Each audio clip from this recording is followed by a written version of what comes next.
Hey Blades fans, welcome back to Hertz Arena and another Florida Everblades Pregame Show playoff edition. Once again, I'm Hannah Jo Groves alongside Jake Maurice.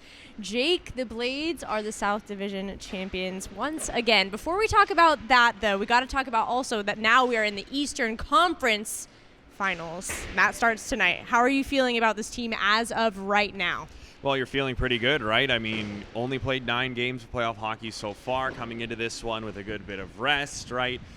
Anytime you get to the Final Four, the buzz kind of just changes, really. You're now only one step away from the finals, but it's not going to be an easy step. Florida's got to be ready for a tough series ahead. And we don't forget, I should say. We do painfully remember last year and what happened in this round, and the guys do want to flip the script on that. Okay, so let's take a look back. Our Camille Frick got to talk to Kyle Betts after the win on Sunday night to get that South Division championship. Let's take a look at that.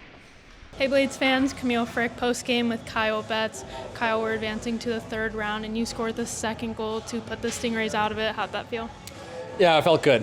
We discussed trying to lay some pucks off his pads, get some rebounds, and luckily it kicked it right out to me. So felt good to get that one.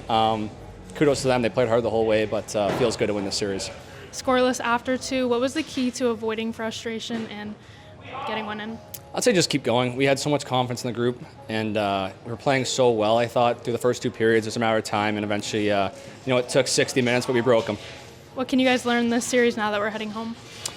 Just it's never going to be easy. I think both series we've had have been, I know it's only been 9 games, but every game's been a hard fight. And going forward, we're going to have adversity, and now I think losing last night was good for us. I think it allowed us to reset and look ourselves in the mirror and work on a few things. So we'll take those lessons and move forward. Thanks, Kyle. Thank you. Thanks, Camille. So, Jake, let's focus on the not so good first, okay? So the Blades did get it done, but in 5 games, they dropped that Friday night game. What were the main things that you felt like they were lacking in that loss on Friday? Well, South Carolina, first off, played a pretty strong game and got what they and Savannah never really got in the playoffs against Florida up until that one. That's a quick response goal to the Blades taking the 1-0 lead. They get it less than 2 minutes after Florida scores that goal, resets the game. They're in their building in front of a raucous crowd, and they use that to their advantage, right? And also, anytime you're up on a team 3-0 in a series, the one slight positive that the other team has is they had no pressure, right? Yeah. You're under pressure to close the series out. It can get a little bit in the head. South Carolina was playing pretty freely. Yeah. And then in Game 5, Florida wasn't perfect for them. Yeah. That first period in particular was a little bit rough. But that game just went so long without getting the first goal. You knew it was going to be a massive swing. And then Isaac Nurse, the guy who just inserted into the lineup for that game for his first of the playoffs, scores the big goal from the energy line.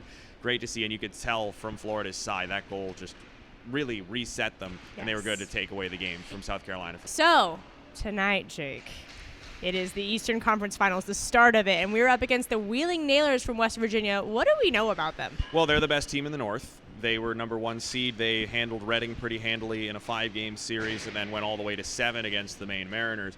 And talking with some of their people, there were 2 very different series. The one against Reading was very physical, like our one against South Carolina. Lots of after the whistle extracurriculars, things of that nature. The one against Maine, not so much. It was far more of a track meet, a lot of skating, a lot of chances both ways with 2 highly dynamic offensive teams, and the Nailers were able to find a way to come out through that one, a couple of overtime wins to help them stay alive and then win Game 7 on a home ice. This is a very strong Wheeling team. It's a bit of a younger team.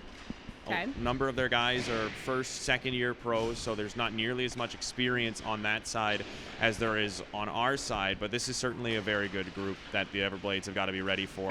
First playoff meeting in 10 years between these 2 clubs. Wheeling won back in 2016 in the opening round. Okay. Went on to go to the finals and lost to the Allen Americans. So these are 2 teams that have a little bit of history, but not really much. 2 of the oldest ECHL teams. Wheeling is the oldest. We're the 3rd oldest, right? So there's a lot of history on both sides of this matchup. And also, you've got Cam Johnson, who is the back-to-back ECHL goaltender of the year. And on the other side, you have Taylor Gauthier, who is the goaltender of the year in 2024. Okay. So this is going to be a very good goaltending duel for sure, however long this series goes. As far as the extracurriculars go, I know you said that there's a lot of history, but, compared to our rivals that we were playing, and then Savannah as well, who we have kind of a history, a not so nice history with, I guess I should say. Do you expect there to be a lot of extracurriculars, or do you think, both these teams are just trying to win and that's what they're focused on?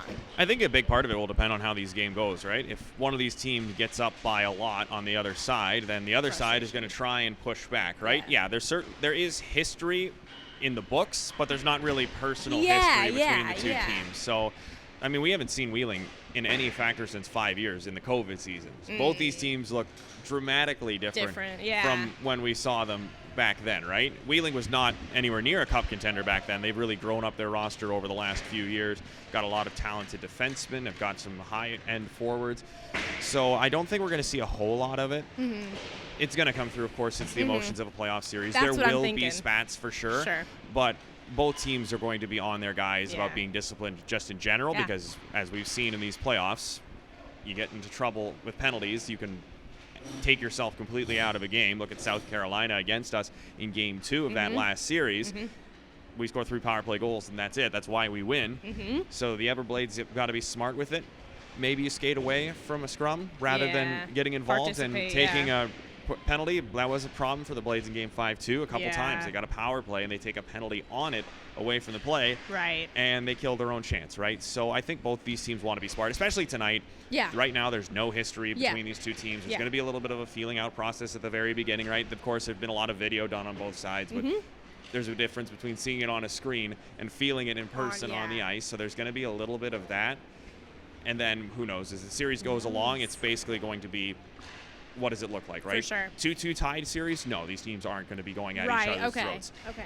3-0, 3-1, then either it's way, gonna get chippy. Then things could get a little chippy, That makes sense. Okay, well, now it is time for the Direct Effect Marketing 3 keys of the game. How do the Blades get this first win at home? Well, we talked about it. Special teams are going to be important, right? That's one part of your game. That's for Florida. It's not going to change at all. Their penalty kill and their power play. You don't need to really adjust that to a new opponent, so you can rely on that. They, as you said, they had a really good time on the power play on home ice against South Carolina, not so much on the road. We're back on home ice now. You need to take advantage of that.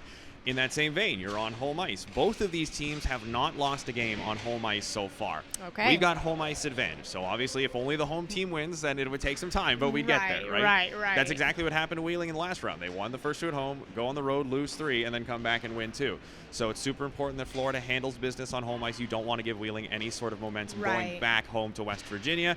And then finally, boxing out net front, super important. As mentioned earlier, the Nailers, they've got some dynamic offensive weapons on the blue line.